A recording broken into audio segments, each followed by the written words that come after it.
You're listening to The Jay Barker Show on Tide 100.9 in Tuscaloosa.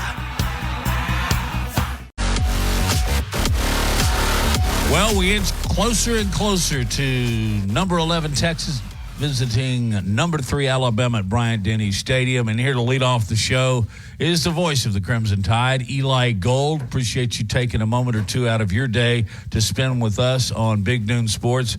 Eli, how are you doing? And how do you think it went last Saturday night? I'm doing well, thank you. And things went well because Alabama won big. And our broadcast was okay. Other than that first touchdown, during which I had a frog in my throat. I think he took up residence on a lily pad in my throat or something. But other than that, everything went well. It was a good broadcast. I was satisfied. And it's like anything. It's like the players. Once you get a few hits, it's the next event. And for me, too, once I got on the air and got to talking, it was the best medicine I could have had, Matt. It really was. Eli, I listened to a lot of it, and I thought Tyler fit in marvelously. Of course, you're not going to beat up on your partner, of course, but just assess what Tyler Watts contributed to the broadcast last Saturday. Well, he contributed a lot. Number one, he's just like John Parker and like Snake, and Phil. They've been there and done that, and at the quarterback spot. So there's a knowledge of the game that, I can study till the cows come home. I will never know football with the intimacy that those guys do. You can study and study and study, but, he was really, really good. Interestingly, he was not as verbose as some of my previous colormen have been. He says what he has to say, and then he hushed up. And I mentioned to him at one point, feel free to expand upon that. We worked on a couple of things that I don't think we talked over each other more than one time, which was very, very good, because we did have a little talking over each other during the scrimmages that we practiced on. So I was pleased with that element of the presentation. And, a couple little things here and there as we went, fitting in the commercials and the live reads. More technical radio stuff more than, anything to do with football. So I was really pleased with the job he did, and he's only going to get better and better as he goes. Eli, thanks so much for joining us. If I were to write a story, if I were to write a story on your comeback, I would probably lead with the scene of you walking into the stadium. What were you feeling? Was it emotional? Did you have interaction with fans, and just riding the elevator up to the press box? Just kind of take us back and describe what was going through your mind. Well, pulling in, of course, I get there very early. We were on the air 3 hours before kick. I was probably there 5 hours before kickoff, but that's just me. I'm always an early arriver.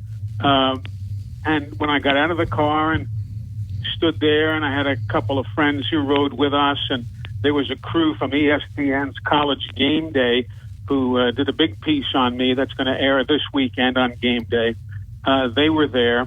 But I had a few moments just to stand and talk privately with my wife, with Claudette, just off to the side. It was, she warned me. She said, I'm going to be very emotional. And I was too. But, I looked at her and she said some things which were very nice. And she started tearing up. And, it meant a lot, man. You don't understand unless you've been through it, and maybe you have, Lars, but unless you've been through what we had been through, you can't understand the emotions of coming back. And so, that was very, very emotional. Then we walked in, and the funny thing is, the last time I did a game at Bryant-Denny, they didn't have that perimeter around the stadium. So I made my way towards the old press entrance, only to find out that I couldn't get in there anymore. So I had to back up and look, and I had a newspaper guy walking with us, Nick Kelly from the Tuscaloosa News, and I said, "Hey, can you look around the corner, see if there's any gates open over here?"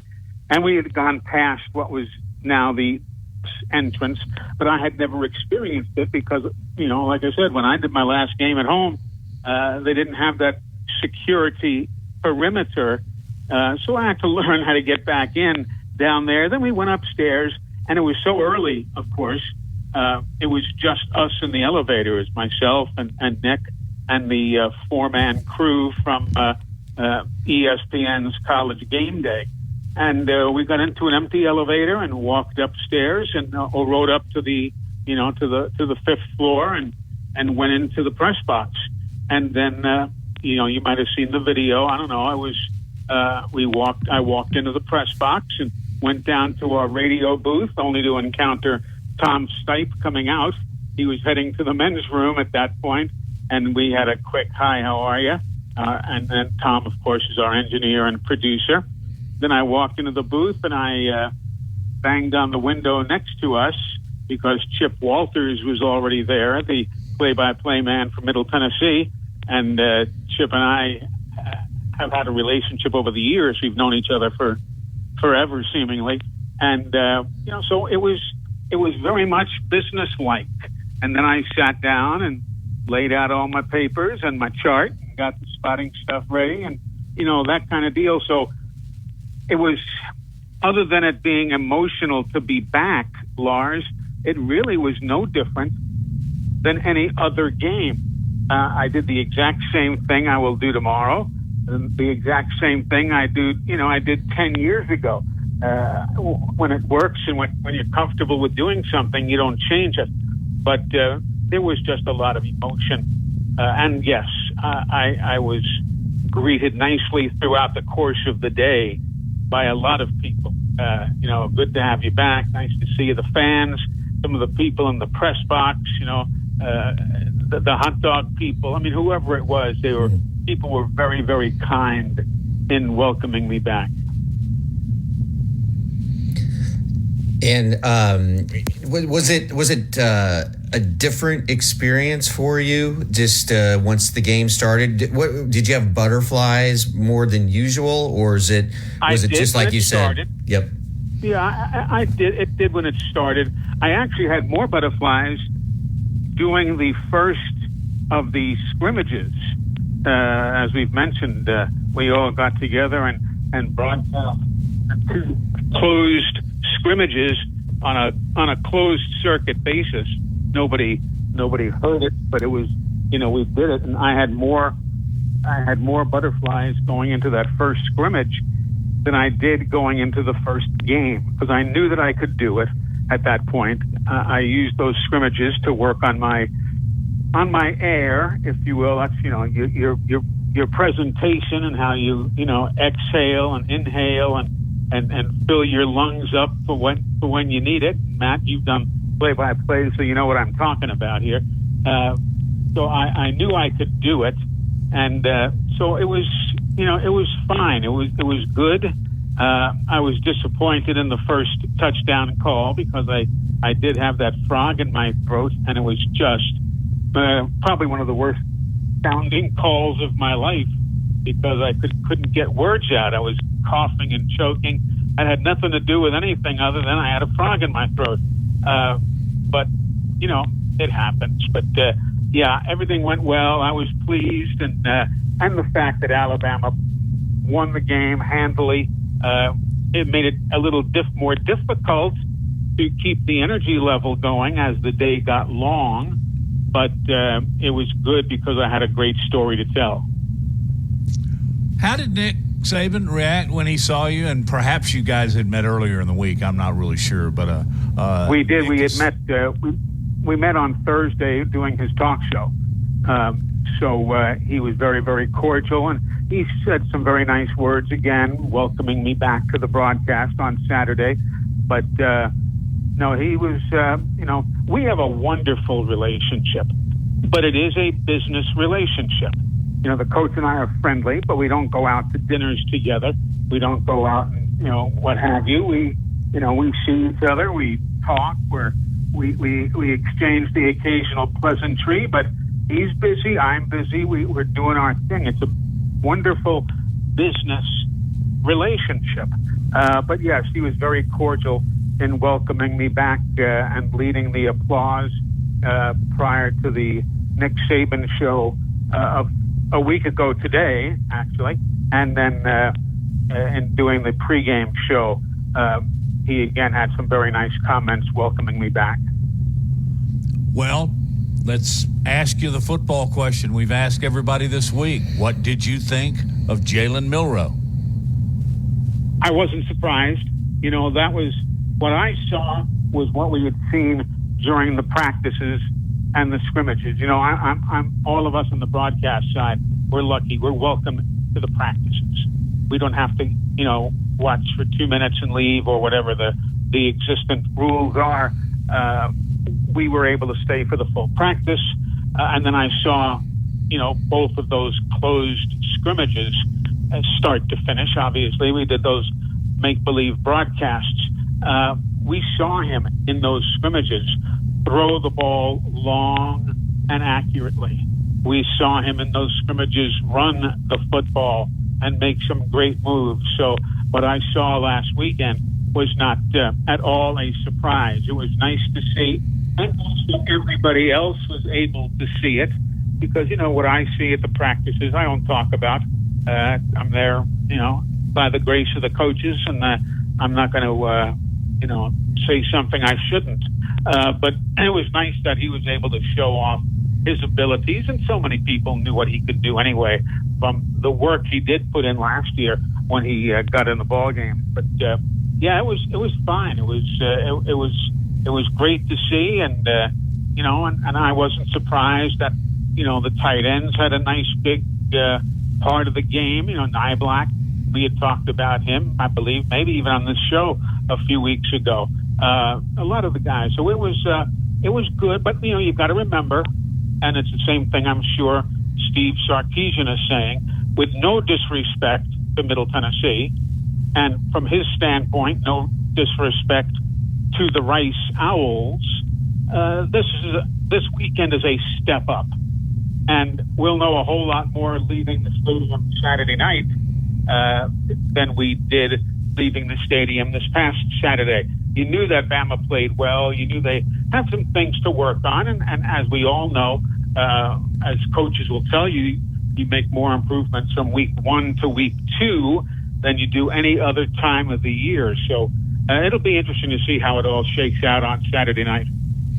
Yeah, Eli, sticking with Texas, this is arguably the biggest non-conference home game of the Saban era. What do you think are just a few keys for Alabama to pull out the victory? Well, I think one of the big stories, and I don't know the answer to it, maybe you've heard something new, I've not, but obviously there are a couple of secondary guys and some pretty good secondary guys who are injured. And I don't know if they're, what their status is for Saturday night at all yet. So, that's one of the big stories. Viewers, they've got Texas has a good quarterback. They've got good runners and wide receivers. So much of their team is back from a year ago. So, whereas Alabama, again, went out and restocked the National Football League, Texas is in large part, not totally, but in large part, the same as they were, with a couple of exceptions from last year. So it's not going to be easy. It's going to be a tough ball game. And, that's what you expect. That's what you want. And that's why we're all in the SEC, and in Texas's case, soon to be in the SEC. I'm asking you to pull the crystal ball out, but you've done those games from Bryant-Denny Stadium and all over the continental United States, for that matter. But yeah, do you, like most of us, anticipate an electricity perhaps we hadn't seen at Alabama before? Because they want back at Texas, even though Alabama escaped Austin. In some ways, they feel like Texas tattooed them, and I get the feeling the fans may be jacked up. Well, is it unprecedented? I don't know. I remember when number 1, number 2 played, Alabama and LSU.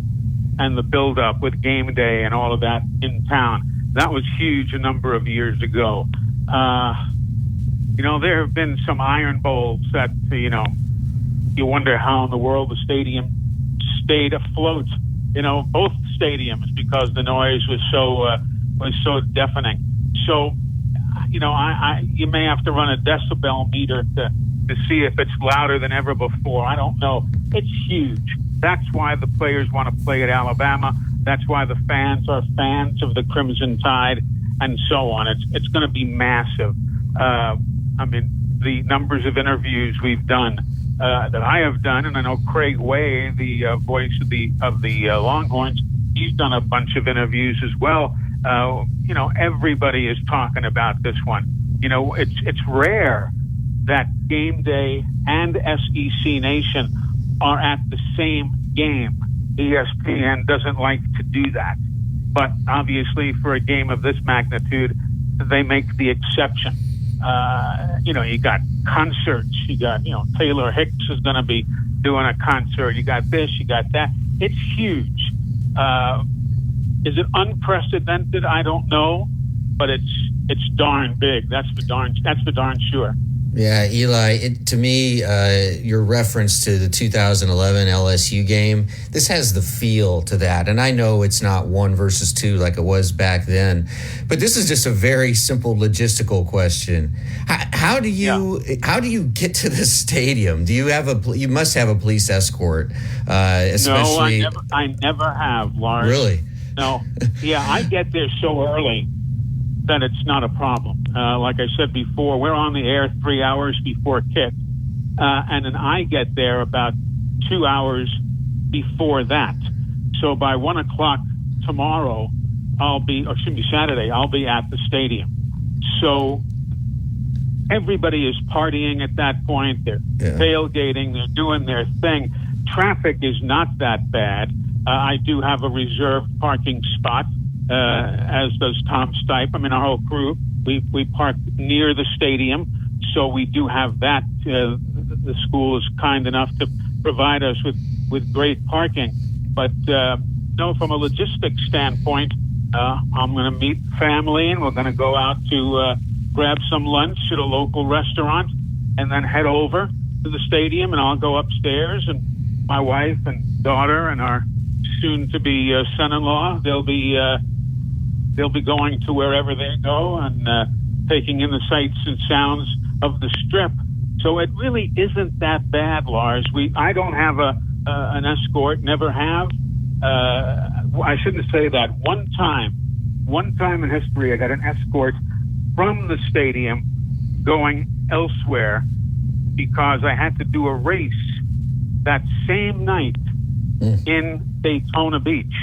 It's when they had, a few years ago, you might remember, they had all those fires in Central Florida, and what was supposed to be the first ever night race in the history of Daytona International Speedway was delayed a few weeks because you couldn't see. The smoke in Central Florida was terrible, and when they rescheduled the game, I had a Bama game. When they rescheduled the race, rather, I had a Bama game, but it started at 11 o'clock in the morning. It was an early start.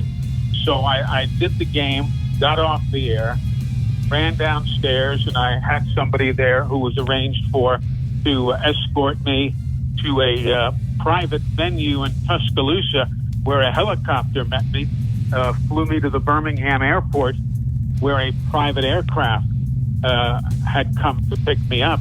And I flew to Daytona, and I walked into the booth 20 minutes before the green flag that night. So exclusive of that one time, I've never had escort whatsoever. Eli, I love that. That's the broadcast equivalent of doing the double, right? The Indy 500 and the Coke 600. You're Tony Stewart. Exactly. Exactly. Eli, our best to Claudette, Elise, and your soon-to-be son-in-law. We appreciate you joining us. I know it's been a very, very busy week, and all of us at Big Noon Sports are really, really happy to have you back. Well, you guys are so kind. You've both been good friends for many, many, many, many, many years. I remember, Matt, when neither you nor I had a gray hair on our heads. So that goes back a while. But have yourselves a great weekend, and you enjoy the ball games, and we'll talk soon. Thank you, Eli. Thank you for your time, Eli. Thank you. Eli Gold, he's back in the booth, the voice of the Alabama Crimson Tide. Broadcasting gold. Literally and figuratively there, Lord. Hey, when we get back, what else are we going to talk about? Texas and Alabama. Also want to give salutations, prayers, and thoughts about a past Tider. That's all coming up on Big Noon Sports.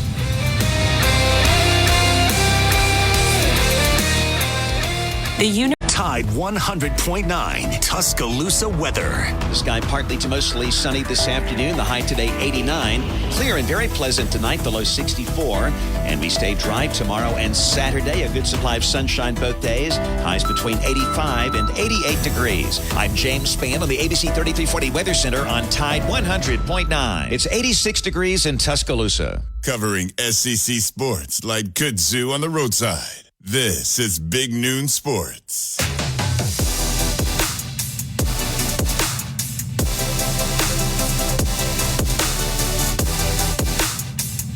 Hey, we've got, we used to say in the disc jockey days, if you've got the dime, we've got the time. You can call us at 205-342-9904, and we will take calls all the way up to the top of the hour.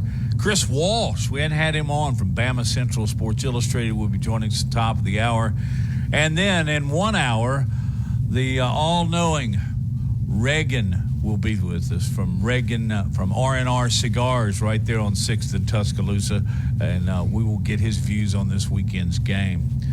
Lars, it was interesting as yesterday AL.com did a story that I made reference to about the Jalens from Texas. It was Waddle, Hurts, and Milroe.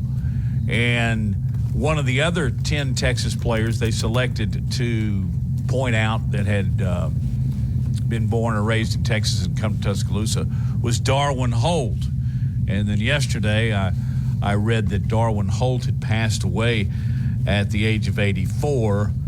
Lars, do you know how big Darwin Holt was? He played linebacker alongside one of the greatest ever, and it's Leroy Jordan. But do you know what his playing size and weight was? No, I confess I just don't know much about him. Well, I read it. Well, he was actually even before my time, if you can believe that. But he was 5'10", 172 pounds. Oh, my gosh. Safeties are bigger than that now. Kickers are bigger than that now.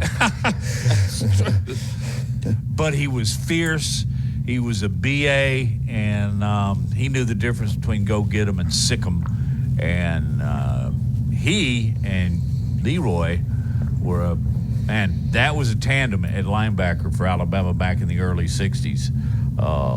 Listen to this. In 1961, one of his banner years, Alabama's defense held their opponents in 11 games to 25 points. 25 points. That's about 2.2 per game. And they had 6 shutouts. Nobody even gets shutouts anymore, do they? No. Even when it's a lopsided whitewash, somebody managed to score in some way. But he was a great man, and obviously an overachiever on the football field. So I just wanted to make sure, and I know all Tide fans are mourning the loss, particularly those of my generation and older. But Darwin Holt, and by the way, that's a great name, Darwin. Yeah, that's a good story. Another really good story, and to me, this might be it is the top story of the weekend, and that is Steve Sarkisian coming back to Alabama. And John Talty, our good friend, who's the former sports editor at AL.com, who now writes for 247sports.com, has just a fabulous piece up about Sark and his time at Alabama. And I didn't know this, but John reports that internally that Sark was talked about as Nick Saban's possible successor. And the fact that Sarkisian, when he came to Alabama, his career was just absolutely shredded. And how he has rebounded, responded, and he's very, very grateful for the chance that Nick Saban took on him. And Sarkisian, Matt, and we're going to talk a lot more about this, but he is why you give people second chances, right? I mean, this is a redemptive, beautiful story, and it's hard not to root for him. And also, I don't necessarily think that it's not beyond the realm that Sark could be the next head coach at Alabama whenever that happens. But just really interesting stuff up on 24/7 Sports about Steve Sarkisian. And all week, it's like you almost want to root for him, right, Matt? Except for this week. Not this week. I get it. I know. You weren't going down. It's a great story. It's just a great story. It is a great story, and it also shows the compassion that some people think Nick Saban lacks that he really does possess. Hey, good stuff. I want to get into that a little bit more, but I want to talk about just the wackiness of the conference additions and subtractions. And this idea with the ACC blows my top off. I don't get it. Lars will have to explain it to me on the other side of the break as you listen to Big Noon Sports.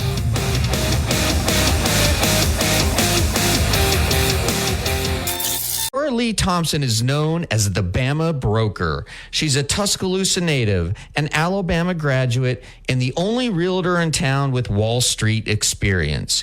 A skilled negotiator, Laura Lee knows how to buy low and sell high.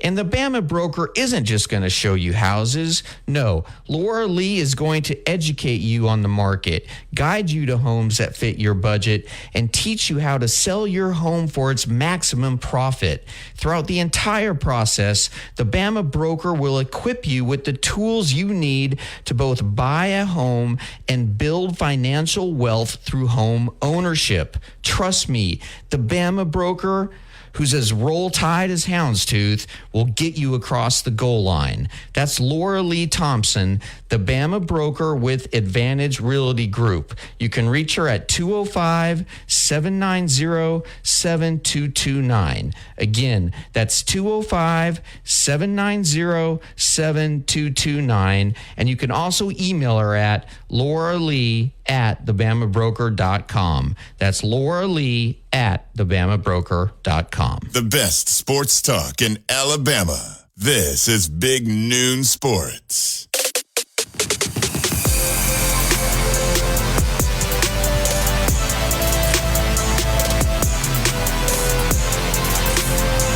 It is indeed Big Noon Sports. Lars, Matt, Justin Jones, we haven't spoken to you because we just dove right out of the top of the hour at noon and into the Eli Gold interview. But how are you, my man, sitting there in that little control room there at Tide?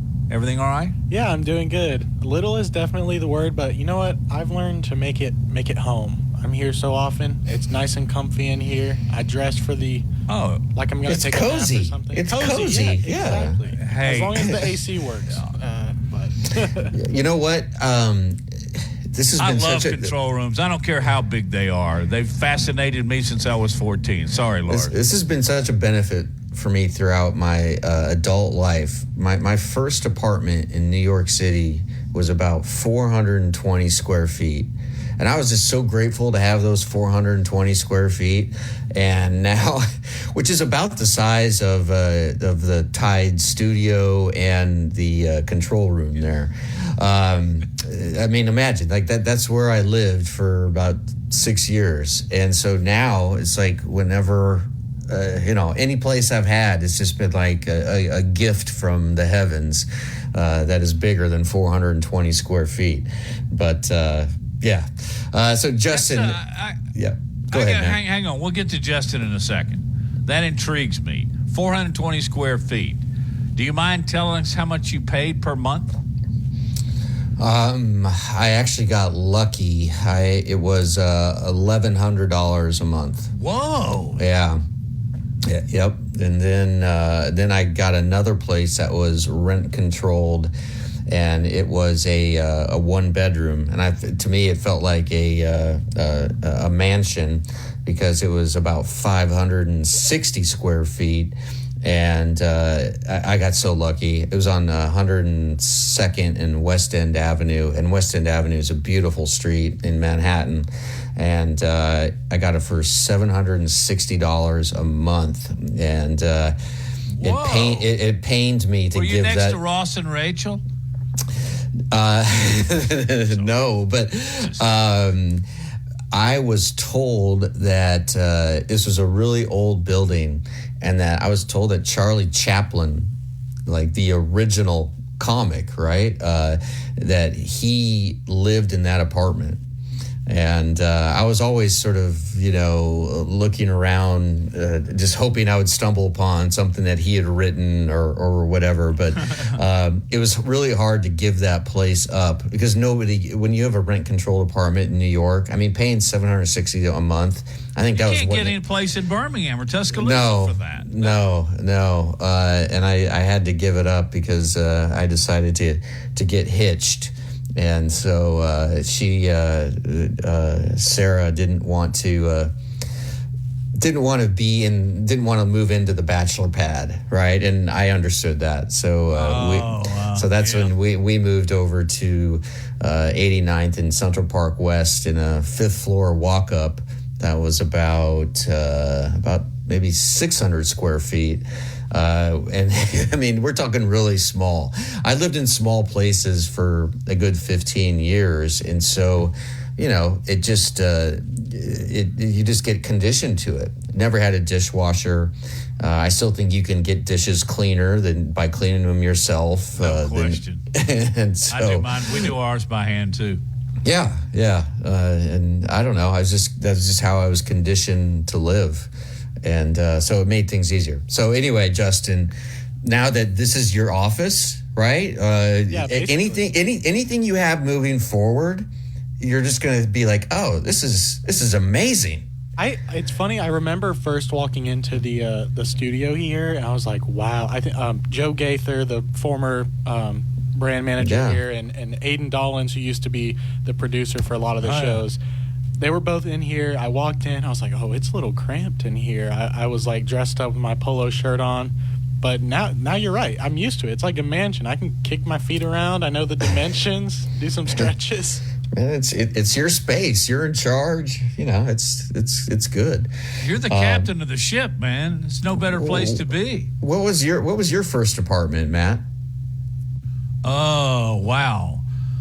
Do you remember after you graduated from Alabama?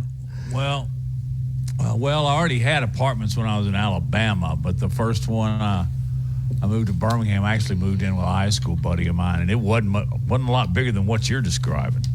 But my first place away from home was in Patey. Is Patey still around, Justin? Oh, the yeah, men's dorm? Patey's still there. I know one of my first years in college, so 2019 maybe, they renovated it, and there's a Cane's in the bottom now. It's like a chicken finger place. So I was in Patey all the time for some chicken fingers.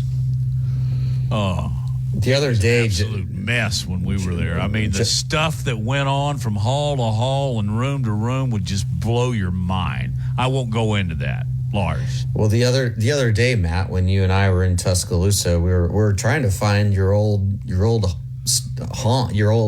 house, right, in Tuscaloosa, sort of behind Bryant-Denny Stadium over in that area. Was it torn down?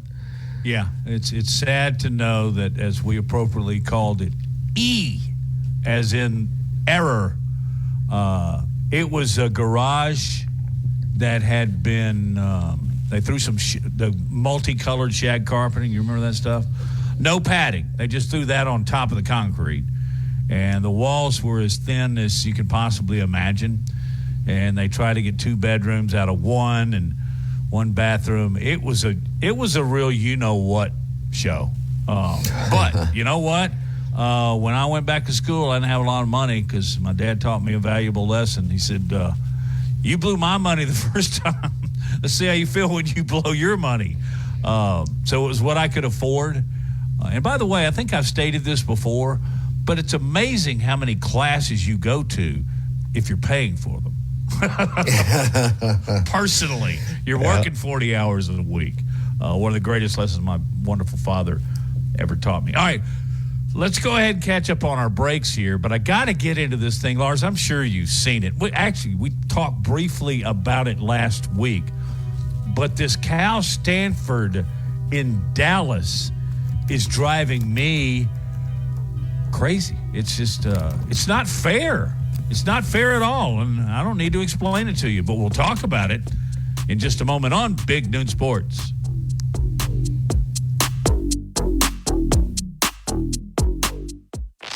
Coming up on The Game with Ryan Fowler. Coming up on the Thursday edition of The Game, we'll continue with our Dreamland Score Prediction Day. We'll also feature Aaron Torres, Rodney Orr. We'll talk to Bruce Marshall. We'll talk to Brad Powers, all starting at 2 o'clock here on The Game on Tide 100.9, the home of Alabama Crimson Tide Sports. The longest running sports program in Tuscaloosa. The Game with Ryan Fowler. Weekdays from 2 to 6 p.m. on Tide 100.9 and streaming on the Tide 100.9 app. Tide 100.9 Tuscaloosa weather. The sky partly to mostly sunny this afternoon. The high today 89. Clear and very pleasant tonight, the low 64. And we stay dry tomorrow and Saturday. A good supply of sunshine both days. Highs between 85 and 88 degrees. I'm James Spann on the ABC 3340 Weather Center on Tide 100.9. It's 87 degrees in Tuscaloosa. From T-Town to the Plains, this is Alabama's most in-depth analysis on the SEC. This is Big Noon Sports.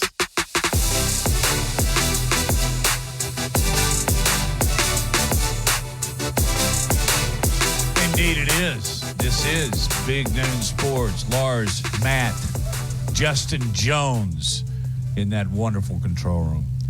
Guys, we talked about this just a little bit last week, but the ACC is actually considering, now nothing has been written in ink, is actually considering using SMU in Dallas as a home base for Cal and Stanford. You know, it's driving me crazy that you've got teams in Los Angeles that are now going to be playing in the Midwest, much less now Stanford's going to be traveling to Raleigh. You know, the geographics make no difference anymore. But moving your home games 1,500 miles from where your students are, I can't believe they're even considering this, Lars. I can't either. It is mind-blowing, and this was reported by John Wilner of the Mercury News, he's a really, really good reporter. So this is rock solid information, the fact that the ACC is considering this. But to me, Matt, you know, what's the difference of 2 hours on an airplane? I agree. I mean, just this makes no sense. No sense. And I don't for a second believe this will happen. I don't believe that Stanford would go along with this because, you know, they've got a pretty decent home field advantage. When Stanford football is good, and I'm thinking of like Christian McCaffrey, Andrew Luck, Elway. How about John Elway? Yeah, I mean, they've had some good teams, really good teams. Toby Gerhart, Heisman Trophy finalist. And I frankly don't see this happening. You know, the key word here is considering. This is nowhere near set in stone, and I absolutely do not believe it's going to happen. And so I get it, because you're taking away. You know, take away the college experience. You are, and I ultimately I think it would hurt, especially Stanford. I think it would hurt just the school as a whole, because there are smart kids who want to go to college football games, and so I don't see this. I don't see this happening.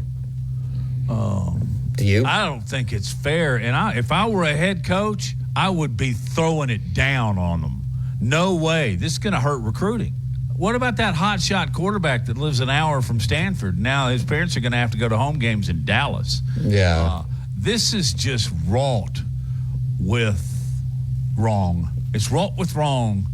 So, and I thought for a little while I might be okay if maybe you did tennis or something there, but even that's not right.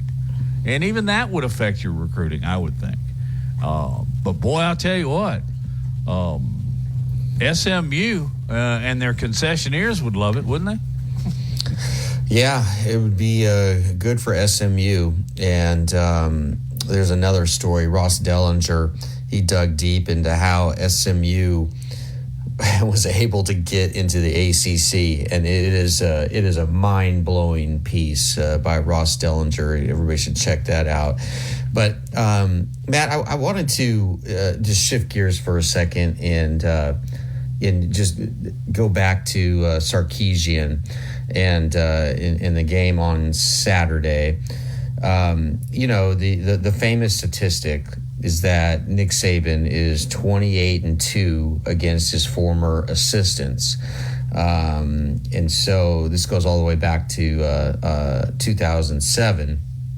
And it was both of the losses came in 2021 when Jimbo Fisher and Texas A&M upset Alabama in the regular season in College Station. And then in the college football playoff national championship game, Kirby Smart and Georgia beat Alabama. And so Sark was asked about it, and his response was great.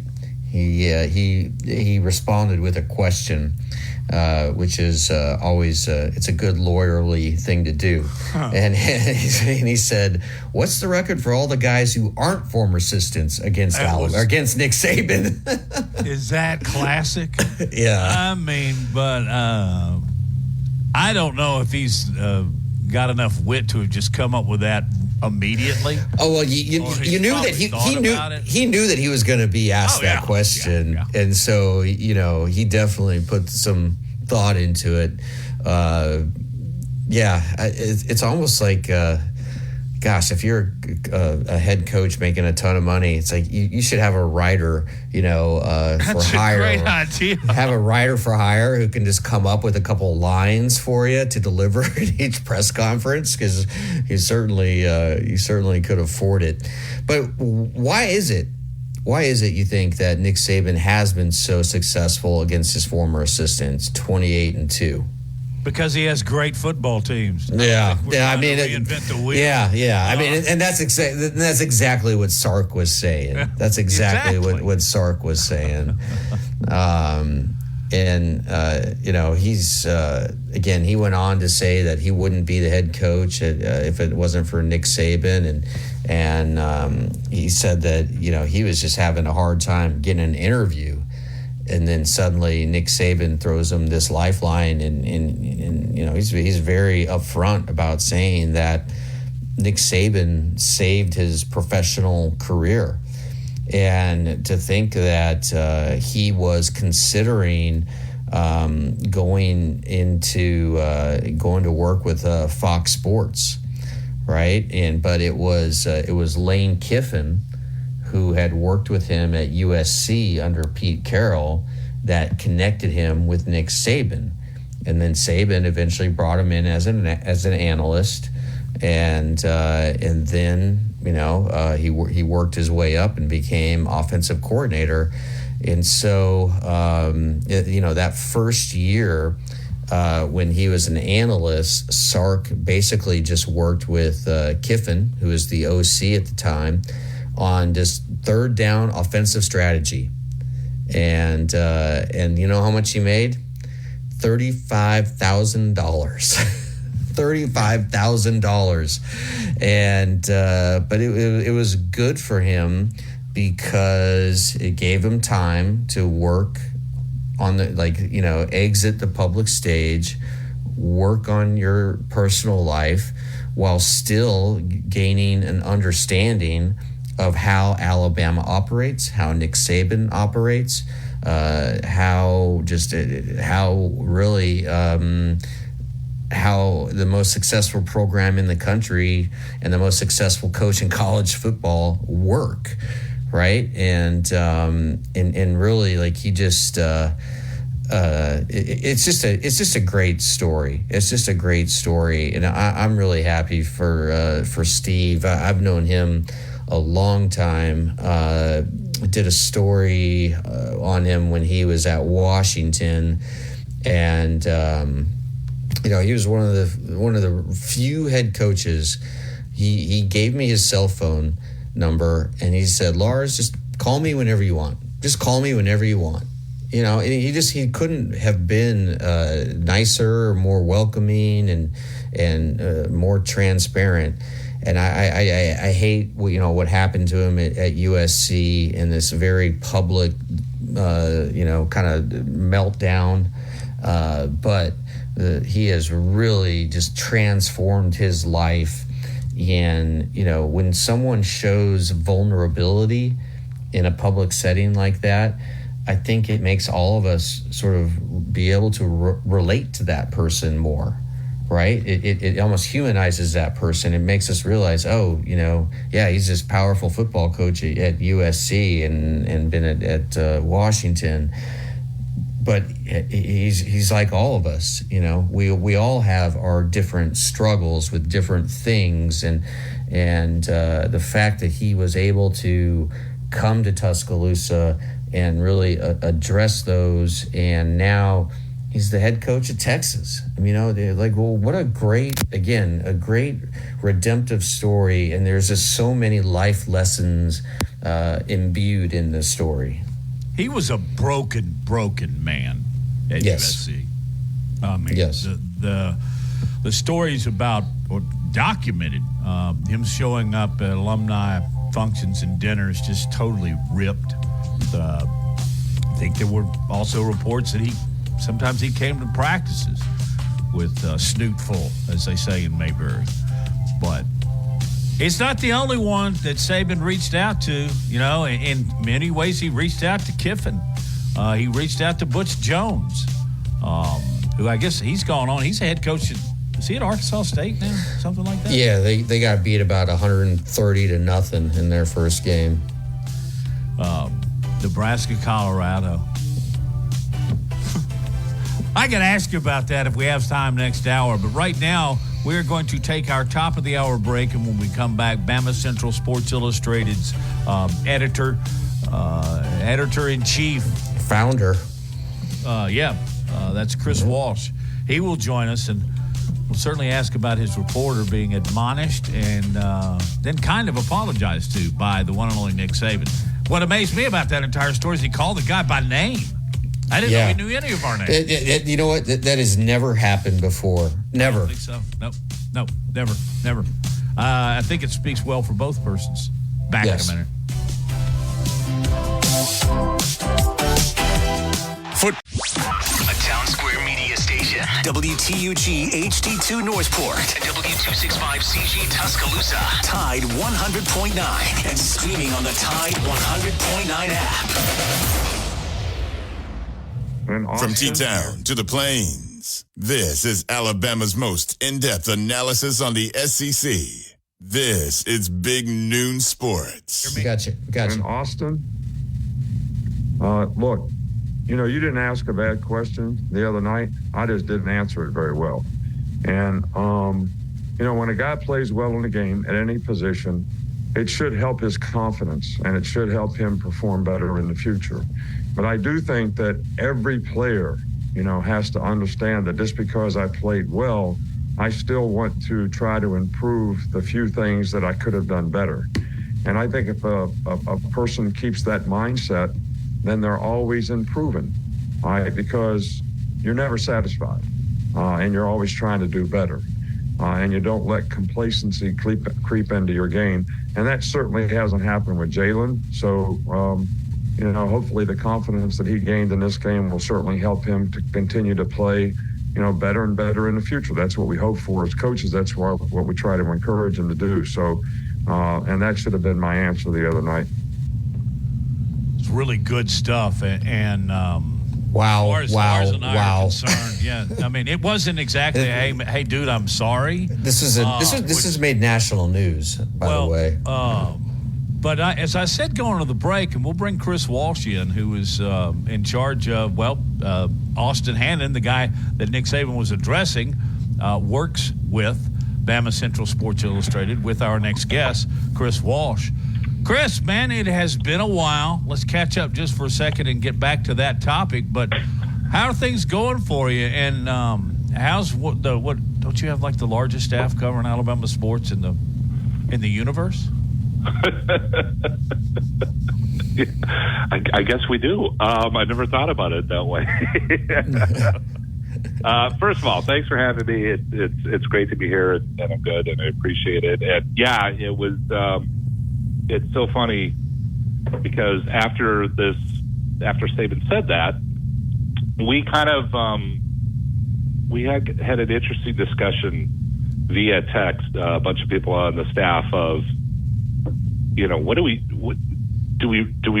post a story about this? I mean, because and it was interesting because I almost sent Lars a message to kind of just ask him for his 2 cents at that point. But it was, you don't really want to be the news when you're a news outlet, and we definitely are.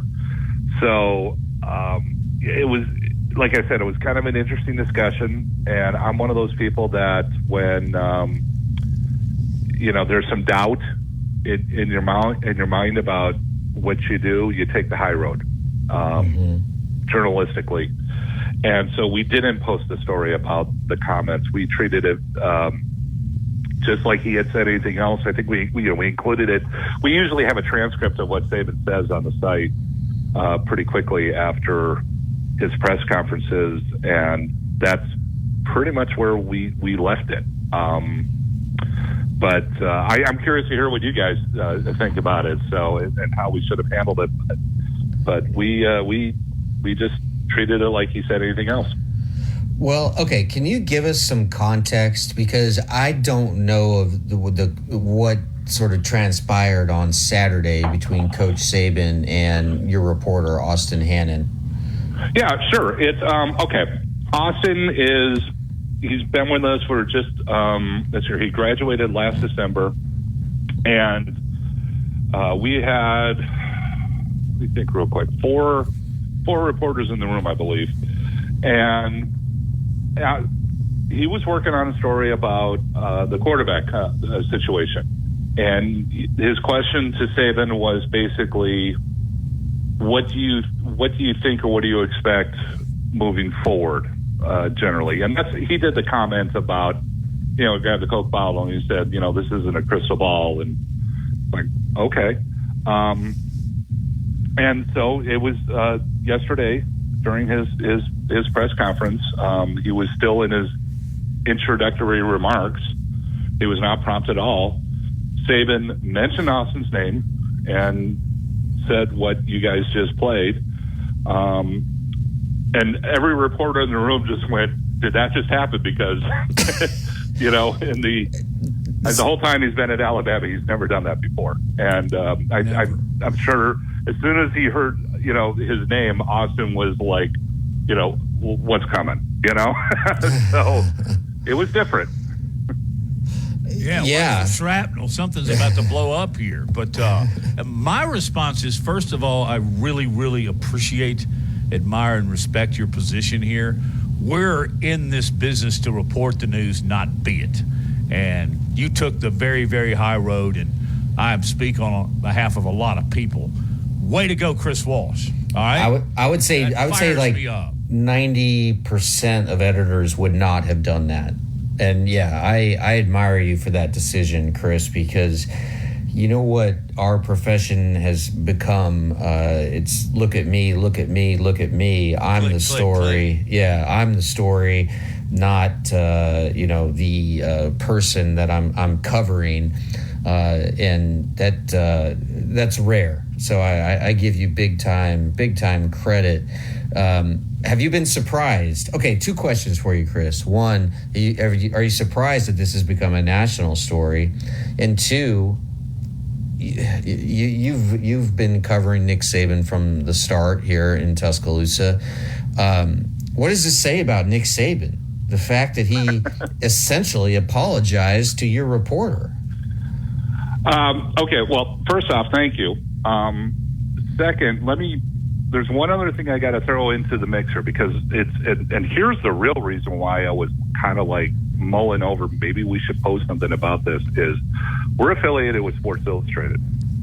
And Sports Illustrated has what it calls a breaking news desk. And a lot of times, like 95% of the time, Saban says anything, their breaking news desk will post it. Something just like that. And so the only reason why I was thinking, geez, maybe we should post something, is because the people that were affiliated were going to do it anyways. So the big shock for me was when they did it.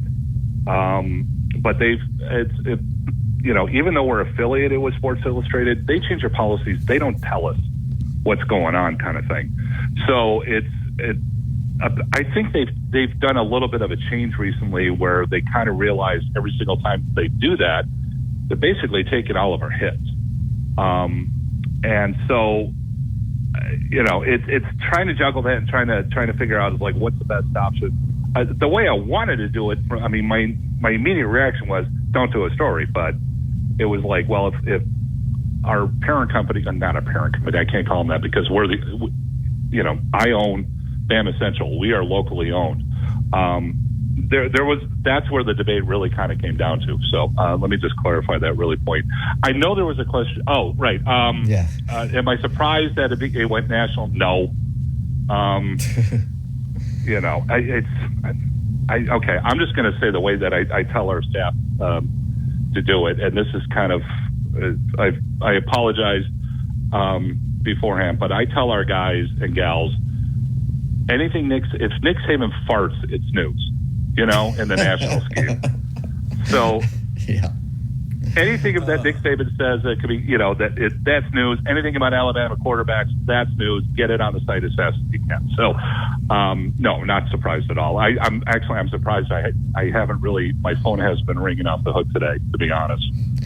Well, if I could just a second. Okay, go ahead, Matt. Mick Gillespie has a great quote. You remember he said last week, Lars? He said, "What's good for Nick is good for Mick." I mean, let's face it, guys. We kind of all make a living off Nick Saban. So, Lars, go ahead with your next question. I was just going to say, here's a on-air live story idea back and forth with an editor. I'd love to see a first-person piece by Austin, midweek next week, of how this has impacted his life as a 23-year-old reporter, because again, this is unprecedented. It hasn't happened, and the fact that it literally been reported, blasted out all around the world, and how this has impacted Austin sort of on a personal level would be interesting to me. Yeah, it's we're going to talk about it, I'm sure, and the one thing I kind of told him was, if you start getting phone calls about, hey, can you come on our radio show, it's like, do me a favor, just, if you're going to talk about it on the site first, But, and that way, we got to do that. But, we're dedicated to covering the Crimson Tide as best as we can, and in really as many different ways as we can. The fact that you kind of alluded to that we have more people than everyone else at this point, which we do actually.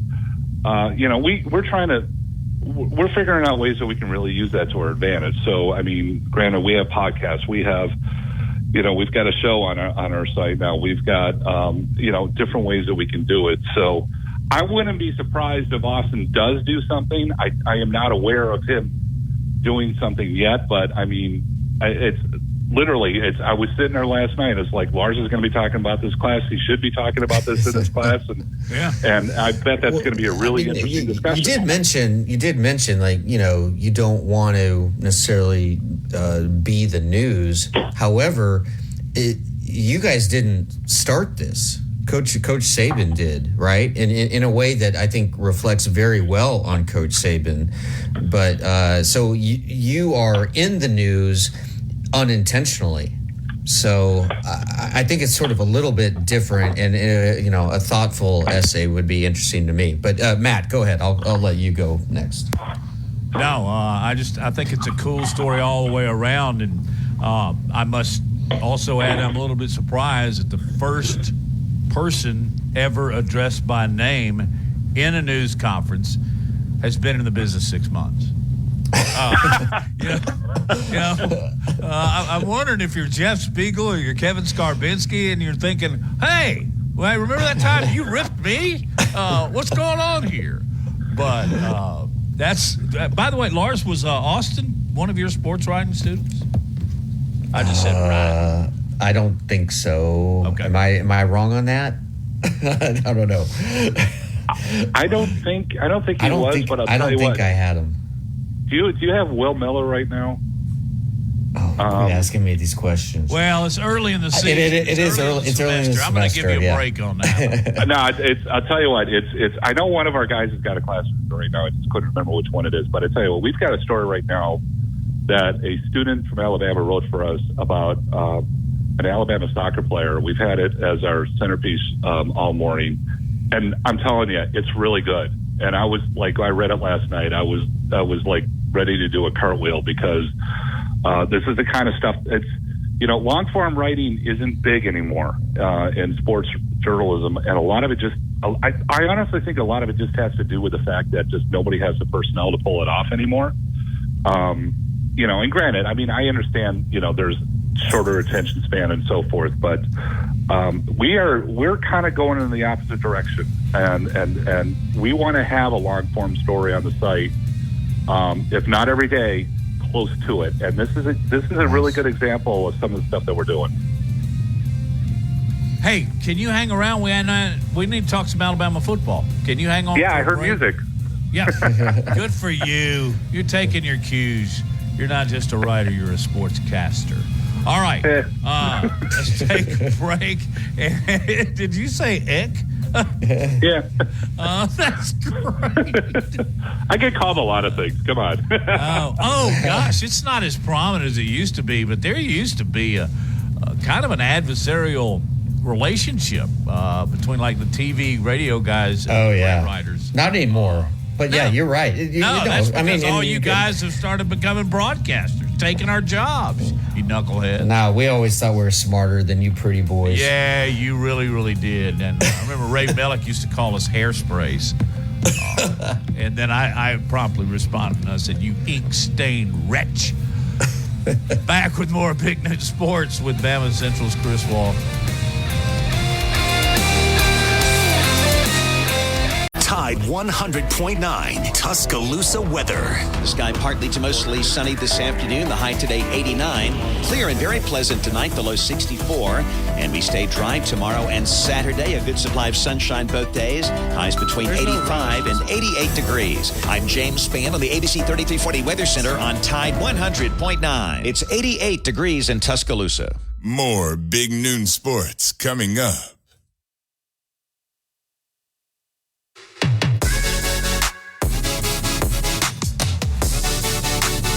Chris Walsh from Bama Central is our guest on Big Noon Sports. Chris, let's talk some football. And, we discussed it and cussed it for, 8 months? Who's going to be the quarterback? Who's going to be the quarterback? Well, we found out, and I think rather emphatically, certainly, if he suddenly starts making huge mistakes, they could go to either one of the Tylers. But I think literally when he picked up the ground ball to short and ran it 21 yards into the end zone, that Milroe became Alabama's starting quarterback. Come on, that's the way they designed that play. I mean, obviously. Yeah, it's, watching the game, it's, like something that really stood out to me was like his footwork's a lot better. And he's got more poise, he's more confident, it's obvious. And the thing that was, I don't want to call it frustrating, but throughout this whole process, we kept getting, every journalist in the state who covers Alabama was getting asked nonstop, what's going on with the quarterback? What's going on with the quarterback? What's going on with the quarterback? And we barely got to see anything. We got to see A-Day like everybody else. We didn't get to see any practices. We didn't get to see scrimmages. And the only answer we could really give was, it's got to play out. It's Milroe's job, to win or lose for the most part, unless somebody just, blows the doors off kind of thing. And we had to kind of sit there and work our sources obviously behind the scene, but we had to let it play out as well. And yeah, I have not had anybody ask me in the last few days what's going on at quarterback for the first time, in 9 months, which is kind of nice, to be honest. But I'm sure the players were sick of it as well. Like this guy, the thing was that last year when he played, people are like, well, we can't really have that as a starting quarterback. And the thing was, he wasn't the starting quarterback. He was first year learning this, or second year learning the system, still developing. It's a total different thing that he was trying to develop into. And the question was, how well would he do it? So far it looks good. Yeah, if things go wrong against Tennessee, someone else is going to get a shot. But I think they got their guy, as far as I can tell. But it's the thing that I really hate now is a week from now I'm going to start getting asked, okay, who's leading? It's like, come on. But I know it's coming. What does Alabama have to do to win this game on Saturday night? Score more points. Sorry. I knew you were going to do that. Why is that still funny? I mean, we've all used it a million times, and I'm laughing. Anyway. You know what? If they get the running game going, I think it's game over. I really do. I like the defense. I think Texas is a good team. Texas is a real good team. So this is, for me, this is the game that I really circled on the schedule this year and was like, this is where we're going to find out just how good Alabama is. I think they could play well and still lose this game, though, because that's how good the Longhorns are. And I have a ton of respect for the other coach, Steve Sarkisian. So, but yeah, I think if they get the running game going, and I keep going back to the offensive line. When you got three guys, 350 pounds plus, nobody's got that. You can't practice against that. Has anybody had that in college football history? I don't think so. They don't have that in the NFL? No, I think it's the biggest line in the history of the game. I really do. And, like, Booker plays with a mean streak. Proctor's just getting going. This is going to be, if they can start pounding it. There was some play last week. I was just like, okay, simple play. They're going to run the ball here, and I saw two linebackers and a defensive lineman moving backwards. On one side of the line, I was just like, well, that's not fair. But that's exactly what they have, and these guys are only going to get better, and especially as they work together more. I just think Alabama's really got something unique, and I don't know how these teams are going to counter it, especially once they really get going. When you can run quarterback sneaks 3rd and 2, I mean, what does that tell you? But anyway, my concern with Texas is Quinn Ewers. He had Alabama on the ropes last year. He looked very good in the debut, although it was Rice. So, and the fact that, and here's, I guess I'll get to a question here in a minute, Chris. What do you hear about Bama's banged up secondary? The guys are practicing. So, and the thing was, like, even when they got pulled from the game the other night, you kind of looked at me and you went, that guy's going to be back next week, probably at both of them. So I fully expect Alabama to be at full strength. The thing that I'm going to be looking for are the blitz packages. I don't want to see what Kevin Steele's been, dialing up for this one, and we're going to see some different things. They're going to, especially after what happened last year, they're going to go after this guy. I have absolutely no doubt. And I'm with you. The only way Texas wins this game is the quarterback, and he's really good. And what do you think just about last week? How vanilla was Alabama, both on offense and defense? And are you expecting almost to see a different team on Saturday night? I think we're going to see a lot more defensively. Something that I really love. Even early on, they were mixing guys in and out. They were getting guys involved, and the depth on this team is ridiculously good, and it's a huge strength. It's a huge strength. I can't really overstate that. And offensively, they were kind of doing the same thing too. So I think offensively, it's going to be not that different because you've got a quarterback who's just getting going kind of thing. You don't want to overcomplicate things. So yeah, I'm sure there's some packages that are going to be a little bit different, but I think offensively it's going to be, just get them on their heels. That's the aim. And when you've got a quarterback like that and you've got a running game like you do, anything you get out of the passing game is just going to be a nightmare for the Longhorns. So I'm focusing a lot more on how the Alabama defense is gonna hold up, and I think Kevin Steele is going to go after this guy, like I said. Well, if they're going to get Alabama, it'll be through the air, and I think this game has a pendulum in its name, Quinn Ewers. I think if he's successful, then Texas certainly has a really good chance to win this football game. As we wrap it up, I'm asking everybody about this because Lars and I anticipate an electricity factor of 10. And a lot of people go back to the number 1 versus number 2 Alabama LSU game. Was it 2011? Am I getting that right? Yes. Yeah. Do you anticipate that as well, Chris? Yeah, it's kind of funny because it's almost like there's two kinds of home games, for Alabama. And I always hear this, I get these people that are like, oh, it's always crazy there. It's like, no, actually, it really isn't, But on certain days, yeah, it is. And I think this has the potential to be one of those days. It's a shame that over the years, especially when they were doing the NutriSite games, it's just, there weren't that many really big games at Brian Denny. It's like they go play Michigan in Texas, or they play USC or whatever. And one of the aims of them doing the home and home is that they would have, more big games, obviously. And this is exactly the kind of thing that this is the reason why, they started doing these.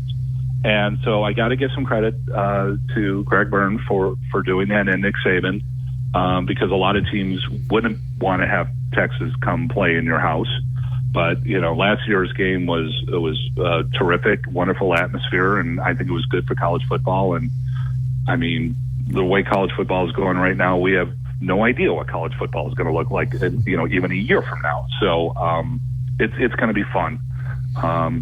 And I think they're going to play well. This is the game that they've been really looking forward to. Chris, one final question.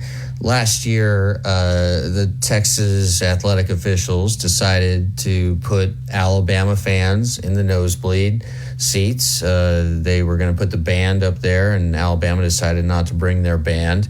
And I'm telling you, this is the pettiness of Texas. As someone who cares about Nebraska football, the reason, I'm telling you, the number one reason why Nebraska left the Big 12 was because of Texas.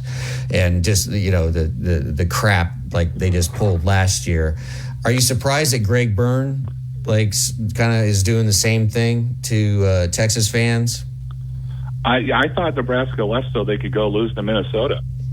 Oh, stop. Stop it. Stop it. You've been waiting this entire half hour to bring that up. Okay. Well, you raised his iron.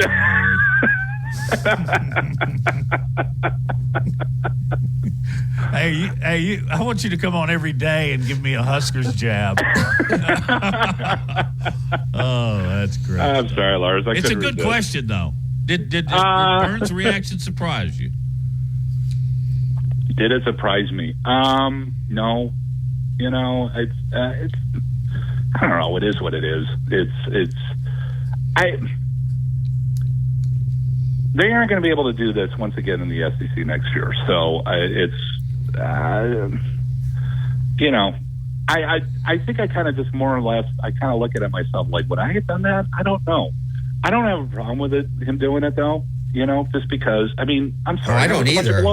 No, I don't either. What they did last year was just utter nonsense. Yeah, and you know, it's from someone who runs the site and had people there, you know, trying to get as many people as they could into the press box, and Texas calling us and saying, we're sorry, we have a small press box, we can only allow this many people. It's like, excuse me? And I had to like beg, I think, just to get our third person in.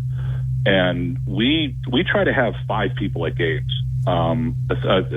5 people in general. If it's a big game on the road, yeah, we'll send 5 people, and that's more than anyone else. And we always get this. Well, that's, you know, nobody else wants that. It's like, yeah, no one else is asking for that. Has any other school given you a hard time the way Texas did? I'm trying to think if anybody did, and I can't think of anyone. I mean, it's an ongoing struggle. It's an ongoing thing where I get this.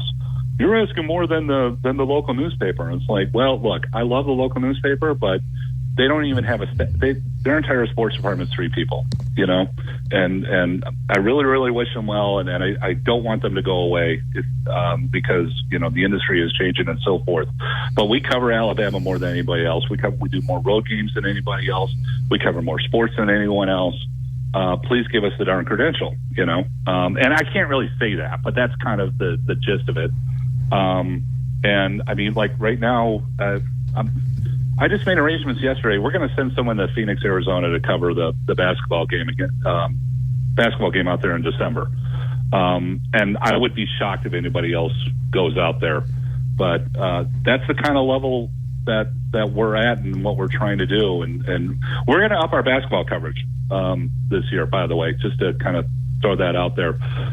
You know, this is a really good program. It's a really good team. And we think, you know, the more that they win, the more the fans want to know. So there's a very decent chance we're going to send someone to the game in Canada too, which actually it might be me because I love Canada, and even if it's December, beautiful.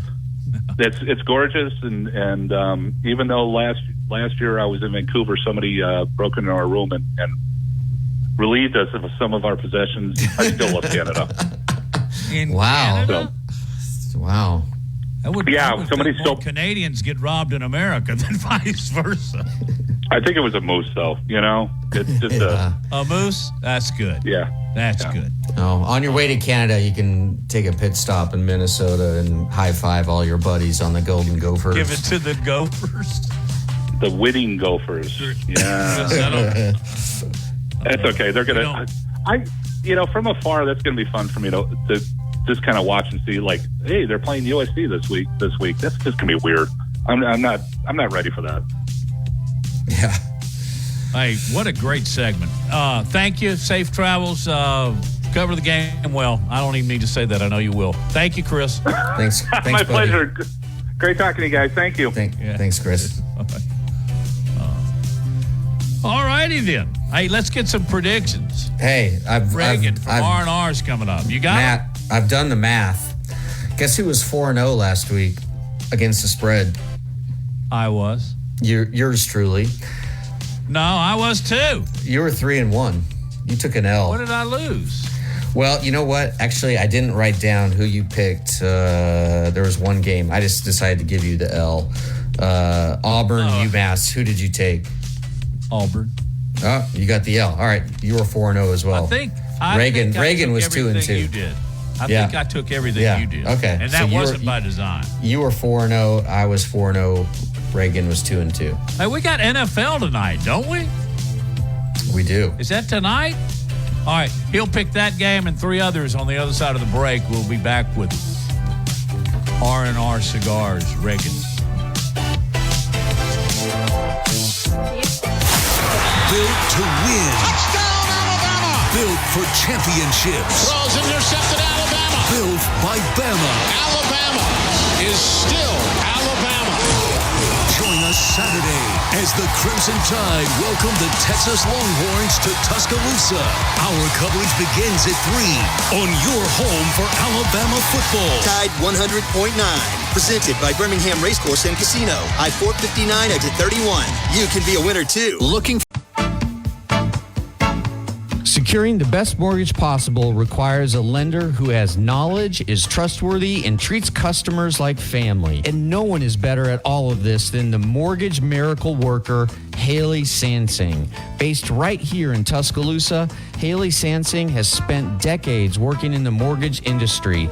With Haley, it's personal, holding your hand from contract to close. With Haley, it's about one thing, you. Call Haley on her cell, yes, her cell, 205-792-1813. That's 205-792-1813. Let Haley help you. NLMS number 230376. Hey, this is Reagan, owner of R&R Cigars, the Cigar Mansion in downtown Tuscaloosa, located at 2703 6th Street across from the Home 2 Suites. Come down to R&R and see why we're the ultimate cigar and bourbon experience. With over 165 bourbons and 5 private barrels, our selection of bourbon is unmatched. We have the best cocktails around and our cigar selection is legendary. Our lounge and service are world-class. Come and experience the luxury of the mansion and see why it's a world-renowned cigar and spirits destination. Laura Lee Thompson is known as the Bama Broker. She's a Tuscaloosa native, an Alabama graduate, and the only realtor in town with Wall Street experience. A skilled negotiator, Laura Lee knows how to buy low and sell high. And the Bama Broker isn't just going to show you houses. No, Laura Lee is going to educate you on the market, guide you to homes that fit your budget, and teach you how to sell your home for its maximum profit. Throughout the entire process, the Bama Broker will equip you with the tools you need to both buy a home and build financial wealth through home ownership. Trust me, the Bama Broker, who's as roll tide as houndstooth, will get you across the goal line. That's Laura Lee Thompson, the Bama Broker with Advantage Realty Group. You can reach her at 205-790-7229. Again, that's 205-790-7229. And you can also email her at lauralee@thebamabroker.com. That's Laura Lee at thebamabroker.com. This is the Big Noon Sports Network.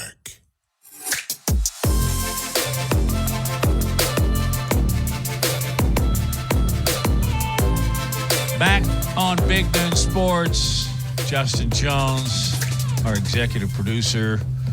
I think Noah's hanging around today, too. But you got Lars, you got Matt, and now we've got Reagan. Reagan, from what Lars kept up with, last week you were 2-2, while Big Noon Sports was both 4-0. So I just wanted to get your initial reaction to that, or do we just move on to the picks? I mean, that can't be right because everybody took Minnesota. No. We all took Nebraska as a. So how were y'all 4-0 then? Because Nebraska covered. Nebraska covered. Auburn, Alabama.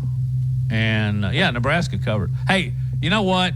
That's a week ago. We'll figure out that later. We need to get to our picks. NFL starts tonight, Reagan. And I imagine that you'll have a few people. No. I think we have this one wrong. Well, we'll go back and listen to the tape upon further review. I'm protesting. Okay. We will. It's duly noted. Let's talk about and you may be, because I didn't write it down, and I don't think Lars got it all down, but we can always go back and actually put it under further. So that last week's picks are under further review. We'll let Steve Shaw sort it out. Lions at the Chiefs. Kansas City at home, 4.5-point favorites. What do you think, Reagan? This is actually supposed to be one of the better NFL games this year, which if you told me that like a few years ago, I would have said the Lions. Are you kidding me? It's wild to think that the Lions and Chiefs is supposed to be a good game. But who am I to bet against Patrick Mahomes? I mean, honestly. Really? Right? I mean, I like Jared Goff, Patrick Mahomes. I'm going to go with Patrick Mahomes. Okay. My reasoning is the exact same. Ditto. Chiefs. I'm going Lions because I don't think Kelsey is going to play. And I know the Lions are a sexy pick to win their division and, win one playoff game, maybe two. I think Goff is in a really good place. And so I'm going Detroit tonight. Interesting selection. The NFL world and also, absolutely by the way, with Dan Campbell. And no Chris Jones for the Chiefs. He is by far and away their most important defensive player. He's holding out. And so you could argue that two of the three most important players for the Chiefs in Kelsey and Jones are not going to be playing tonight. Reagan, Nebraska goes to Colorado, and the Buffs are a 3-point favorite. Your call.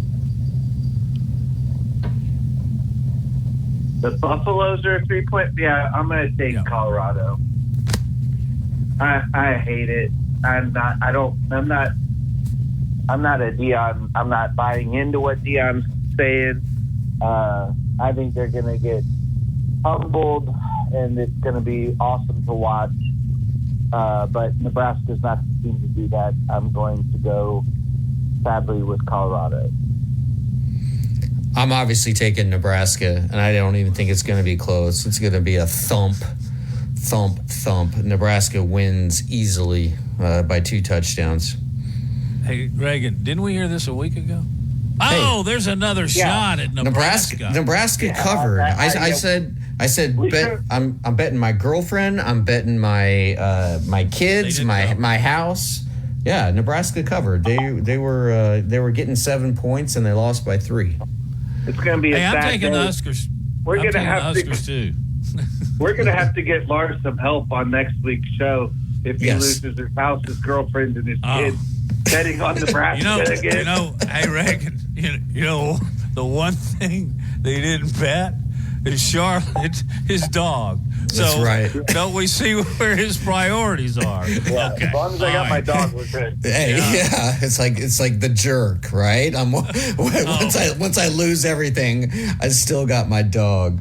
Yeah, she's the only person the only creature that truly loves me. All right. Dog had a name not suitable for Big Noon Sports. Yes. Auburn takes on. Wait. Who are you taking, Matt? Nebraska, I'm Colorado. Taking Nebraska. They turned the ball over. They beat themselves last week. Yeah, they turned the ball over four times. So anyway. All right, Reagan, Auburn, California. The Tigers are a 6.5-point road favorite. California. Why don't we let the degenerate over here betting his girlfriend and his kids in his house? Why don't we let him lead this one off? I'm taking. You're taking a whipping today from our guest. I'm taking Auburn.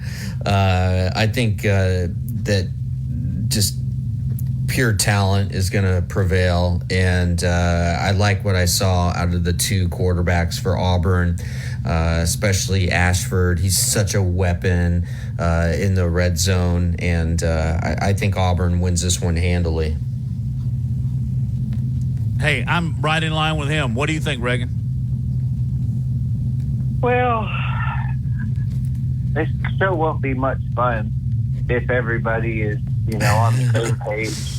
So the game's in California, and, I don't think Tommy Tuberville likes that very much. So, wow. I am going to take I'm going to take the the Golden Bears. I got a new employee. He's from California.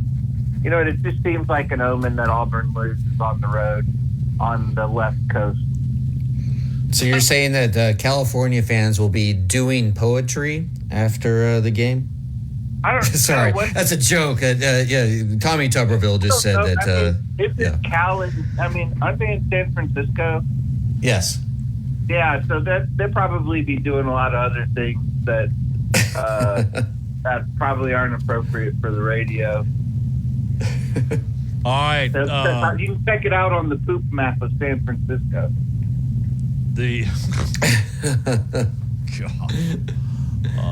All right. Here we go. Number 3 Alabama is hosting number 11 Texas. The Tide is a 7-point favorite. Reagan, break it down. Give us a pick. I was really confident going into this game, and then Nick Saban apologized to a reporter last night, and it absolutely destroyed all confidence that I had. I don't know Alabama's record when Nick Saban apologizes for anything. That would be a good stat that I should probably find out for this weekend show. It's probably 0-0. Yeah. So it scared me a little bit. But honestly, I really think Alabama wins this weekend. I don't think it's close. I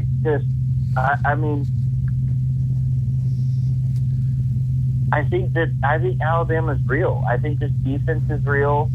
I think that a lot of the changes that were made in the offseason are real. And that was the most vanilla playbook that you could have had on Saturday. I might have gone 2-2 in the picks. I said 55-7. It was 56-7. So I was off by a point. I really do think that this offense is going to score points. I think this defense is going to give up less points. I'm not really intimidated by Texas. I think Sark's a great offensive coordinator. I don't think that the head coach is what he's made for. I really do think Bama wins, and it's not close. Yeah, I hate to fall in line here, but I would mimic everything you just said, parrot everything you just said. I think Alabama wins pretty handily by at least two touchdowns. That's where I'm going, Matt. I'm Alabama. I think I'm going to actually put a score down here so they can put it on the Tide side. 35-24 Alabama. Okay. That sounds I think it's like 42-17. Wow, you're talking about a butt whipping. Yeah, I'm going to take a page out of Brian Kelly's playbook, and Alabama's going to beat the heck out of Texas. And then I guess you guys can see. Look, this is what's cool about the radios now. Brian Kelly says we're going to beat the heck out of Florida State on the radio show. A week later, gets on the radio show and says, "No, I never said that." And they're like, "Hey, we have the audio of you saying that. It doesn't matter." Like, gaslighting is now like you literally can gaslight about anything, even when they have the receipt. Man, our guests have been funny today. Yeah, it's really good. Hey, Reagan, what do you got going on Saturday at R&R? Well, Friday, we have a cigar event tomorrow night with the people from Foundation Cigars, Upsetters, Tabernacle, Highclere Castle. We're doing that. R&R is not going to be serving any Tito's this weekend. We will be serving the Yay Alabama vodka instead. That's the Alabama NIL vodka. And we'll have that instead of Tito's because we're not going to support Texas this weekend. And we will be supporting Alabama student athletes instead. So our tailgates at the mansion, no Tito's, only Alabama's vodka, yay Alabama. And I think we have the UFC fight Saturday night after the game too. So when the game's over, come over to R&R. Should be just in time to watch the UFC card, which is another good card this time. R&R, home of sports. And then Sunday we have NFL Sunday Ticket. You can watch every NFL Sunday game at R&R all season long. Hey, tell Randy and the gang we said hey. I absolutely will. I hope you guys have a great weekend and roll Tide. We may see you, Reagan. Yeah, right, we're gonna be there, Reagan, tomorrow afternoon. Such a great place to hang out. No kidding. Thanks, Reagan. When we get back, maybe we should talk a little bit. Oh, I know. I've been thinking about this all week. I've got a question for you, Lars. It's called a culture check. Very interesting. Coming up on Big Noon Sports.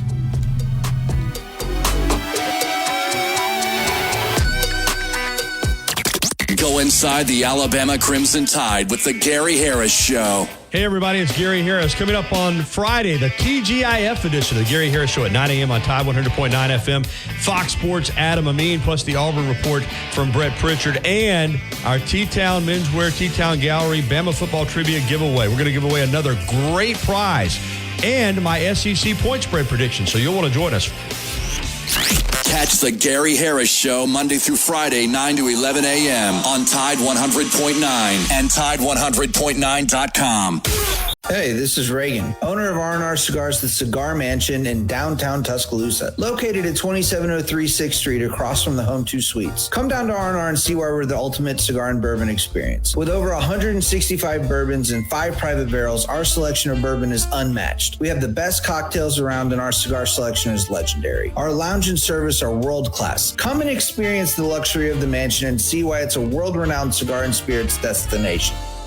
Weekday mornings at 6 a.m. The Martin Houston Show. Join us tomorrow for a great edition of the Martin Houston Show where we're going to be talking score predictions, player of the game, Bama wins if, all of that and more right here on your home for Alabama sports.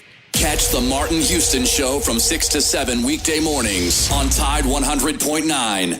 Tide 100.9 Tuscaloosa weather. The sky partly to mostly sunny this afternoon. The high today 89. Clear and very pleasant tonight, the low 64. And we stay dry tomorrow and Saturday. A good supply of sunshine both days. Highs between 85 and 88 degrees. I'm James Spann on the ABC 3340 Weather Center on Tide 100.9. It's 88 degrees in Tuscaloosa. Covering SEC sports like kudzu on the roadside. This is Big Noon Sports.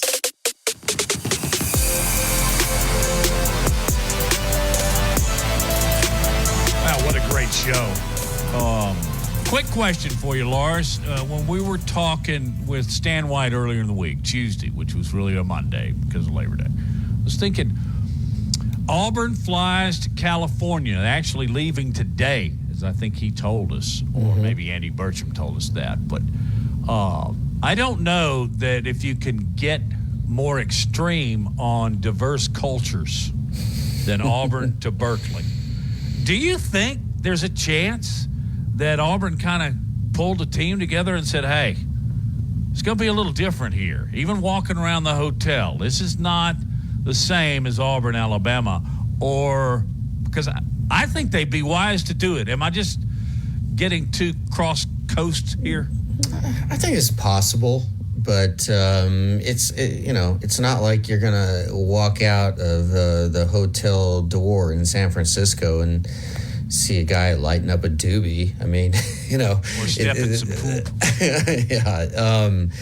Yeah, I mean, you could certainly dissect the cultural differences between San Francisco and Auburn, Alabama, but I don't know. I actually like it. I mean, I think it actually could. If I were a writer going out there and covering this, that would be absolutely something that I would focus on and dig into and how important is football at Cal? That'd be the first question I would want to ask, just like fans and some of the Cal players, and I just think we're going to realize that there is a big disparity in talent between a school that supposedly has been down in the SEC versus a school out in the West Coast. Just think, potentially in a few years, this game could be played in Dallas. Lars, we are live tomorrow from Innisfree University with their lucky lunches, $9.99 for a meat and 3. Also, who's joining us as we start the show? Right at the top of the show at noon, Mayor Walt Maddox, my good friend. I was Walt's speechwriter when he ran for governor in 2018. He's going to join us and just talk about the logistical challenges facing the city of Tuscaloosa with this massive influx of humanity that is going to occur on Saturday, and what the town is doing to prepare for all of that and much more. We'll have a lot of fun with Walt Maddox. Yeah, and of course they've got their burgers and fries and salads and all those kind of in the meat and 3. I'm gonna take that. Last week I got a burger; it was delicious. This week I think I've got to go Southern vegetables. Have a great day, Lars. Thank you all for listening.